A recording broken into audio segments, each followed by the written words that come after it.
Hello ladies, gentlemen and in-betweeners, welcome back to another PAP Reports. Today is Wednesday the 5th February 2020 and we're starting with an update to a report made in PAP Reports on the 8th of January regarding the death of 49-year-old council worker Linda Meagor, who died from head injuries in Liverpool as a result of being hit by former PC Andrew McKenna's vehicle. Here's a quick reminder of that.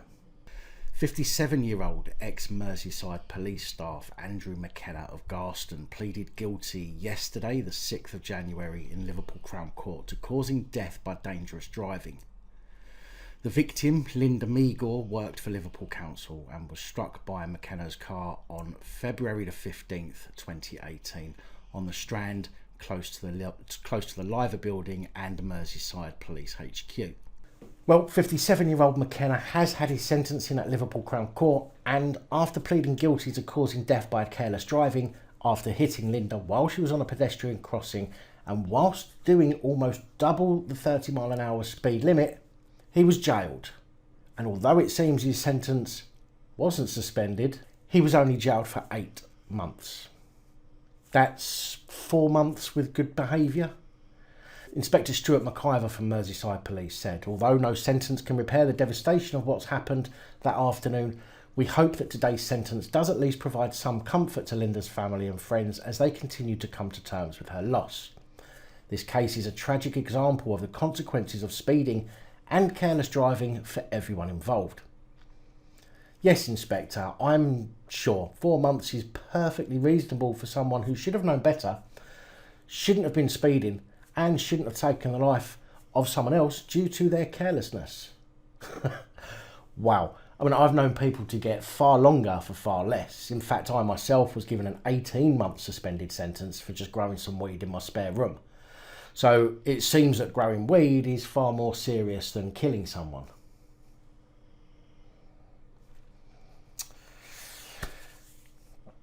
Next up, you might remember PAP Reports on the 15th of January, where I reported that Northampton police complaint system will be changing.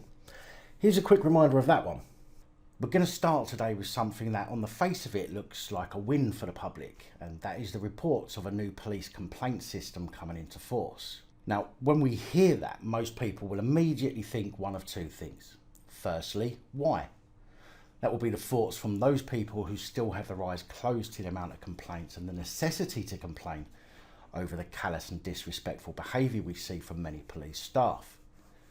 Secondly, the oh good, about time thoughts from many of the people who may have made complaints in the past and understand how unimpartial and difficult it is to get a resolution. But there is a third thought, which was in fact my first thought, as I'm sure it would be for many of the people who know just how prolific corruption and bad practice is throughout the police force. And that is, what's the point? In a report in the Northampton Chronicle, it states that new rules introduced by the Police and Crime Act 2017 mean that a complaint can now be made against the police force rather than a named officer. Well, it seems they are not the only ones who are going to make it harder for people to complain. As if it's not hard enough. Penis joke. North Yorkshire's Police, Fire and Crime Commissioner has also now confirmed changes to the way complaints about North Yorkshire Police are handled after new legislation, the Police Complaints and Misconduct Regulations 2020, came into force on Saturday the 1st of February. The new legislation aims to bring greater independence, accountability and improved customer service to the complaints process, so it said. Reduce bureaucracy and complexity so problems are resolved more quickly, so it says. And encourage individuals to compliment where good service has been provided.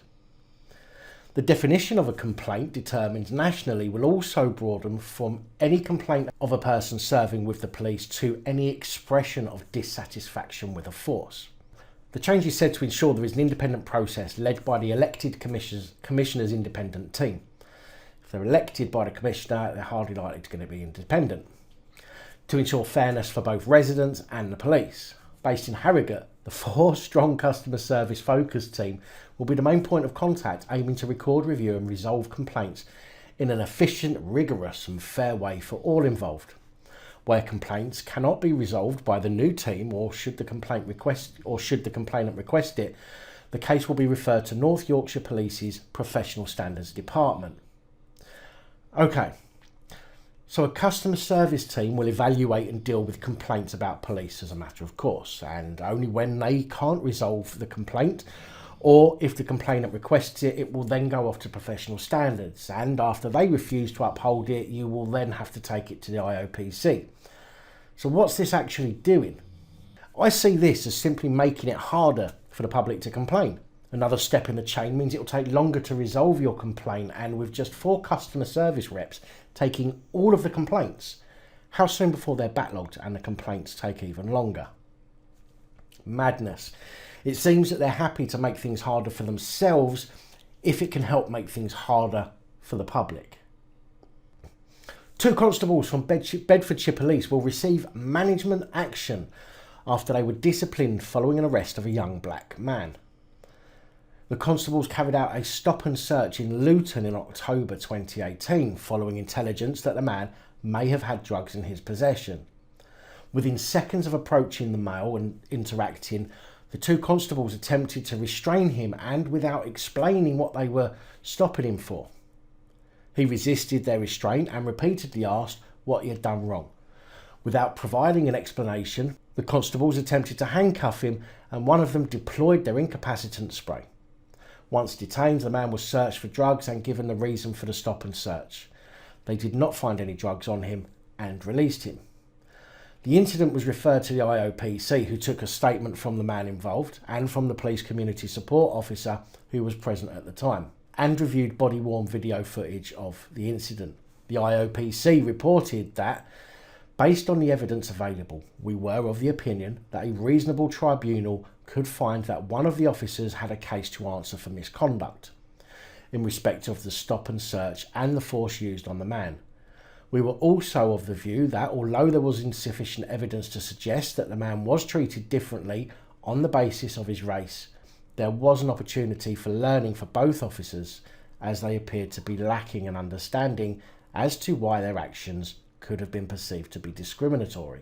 They also determined that the second constable had a case to answer for misconduct for the poor aftercare the man was given after the use of the incapacitant spray. Now, considering that incapacitant spray is basically classed as a firearm, I wonder, had the lad been shot, would the 2 constables still be getting management training? This week saw the commencement of an inquest into the death of a woman who died in a Guildford police cell in 2015. The inquest, being heard at Woking Coroner's Court, heard how Miranda Stevenson was detained and arrested in the early hours of May the 30th, 2015, for returning to a flat after having a closure order put in place.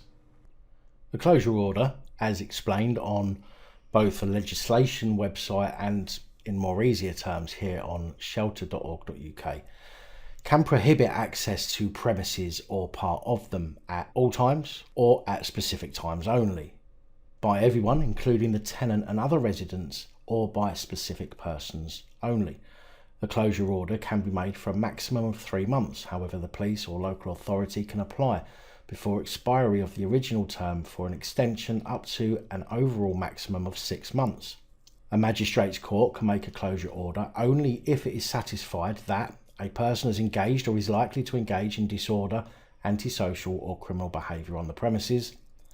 The use of the premises is or is likely to be associated with disorder or nuisance to members of the public, and the order is necessary to prevent the occurrence or reoccurrence of the disorder, nuisance or antisocial criminal behaviour. Breach of a closure order without reasonable excuse is a criminal offence, punishable with imprisonment and or a fine. At around 7:15 a.m. on June the 1st, she was found dead by police officers who had entered her cell to give her medication. But pathologists have said, in their view, Miss Stevenson actually died at around 7:30 p.m. the previous day. When she was first taken to the police station, she was deemed unfit to take part in a custody booking process due to her being under the influence of drugs or alcohol. She was in fact suffering withdrawals from opioids at the time. Therefore, she was taken straight to her cell, but throughout the morning, Ms. Stevens' condition deteriorated. At around 11:15 a.m, a healthcare professional advised she should be taken to the Royal Surrey County Hospital. There she was assessed and given medication until doctors believed she was stable enough to return to the police station. She returned at around 6 p.m. that evening, where she was charged with breaching the closure order. Ms Stevenson was not granted bail, but told she would be detained in the Guildford station before being due to appear at Magistrates Court at 10 a.m. on Monday the 1st of June. Yesterday, the 4th of February, was day one of the inquest, and the jury heard a statement from Ms Stevenson's mother, Surrey Police Chief Inspector Michael Hodder, a DAP June House surgery GP and clinical psychologist at Farnham Road Hospital. Over the next week, the jury will watch CCTV footage of Ms Stevenson's time in the Guildford cell and will hear further detailed evidence from other witnesses. The inquest is expected to continue all week and the final verdict given on Monday, February the 10th. I will bring you any updates as they come up.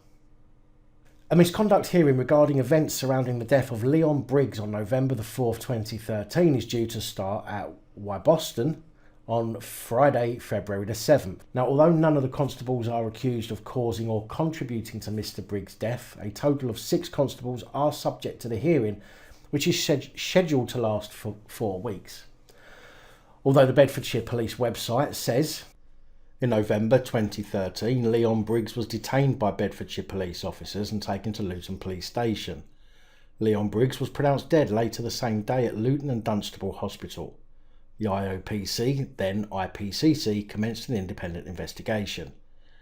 The IOPC referred their findings to the Crown Prosecution Service. The CPS decision was that no criminal conduct could be identified and no person was charged with any offence. The IOPC investigation concluded that 5 Bedfordshire police officers and Bedfordshire detention officer should attend a misconduct hearing to face allegations amounting to gross misconduct. All allegations are denied by the officers and former detention officer. Mr Briggs was detained in Luton and taken to Luton Police Station, where he fell ill. He was subsequently taken to Luton and Dunstable Hospital, where he was pronounced dead a short while later.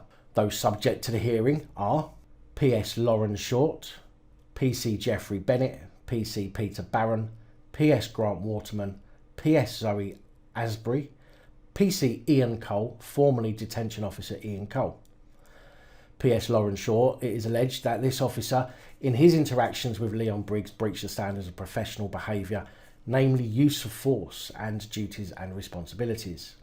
PC Geoffrey Bennett is alleged that this officer, in his interactions with Leon Briggs, breached the standards of professional behaviour, namely use of force and duties and responsibilities. PC Peter Barron is alleged that this officer, in his interactions with Leon Briggs, breached the standards of professional behaviour, namely the use of force and duties and responsibilities. PS Grant Waterman is alleged that this officer, while acting as a custody officer, breached the standards of professional behaviour, namely duties and responsibilities. PS Zoe Asbury, it is alleged that this officer, while acting as a custody officer, breached the standards of professional behaviour, namely duties and responsibilities. PC Ian Cole is alleged that this officer, while acting as a detention officer, breached the standards of professional behaviour, namely duties and responsibilities. So in other words, 3 of them used too much force and the other 3 looked the other way. Anyway, that's all I have for you today. Please like, comment, share and subscribe. Let me know your thoughts, as I know many of you will. And until next time, stay safe, look after each other, film the police and other officials. Good night, all. Thank you for taking the time to watch this video. If you like the content and you'd like to help support the channel, you can do so. In the description of every video there are some links to ways that you're able to help support the channel so I can continue putting out content. If you're unable to help us in that way, hit that subscribe button up the top there. If you haven't already, become a subscriber. That is support enough. Share the videos, comment, like, it all helps. If you're looking for something else to watch, up top there is my latest video. Down the bottom there is a video that YouTube recommends for you.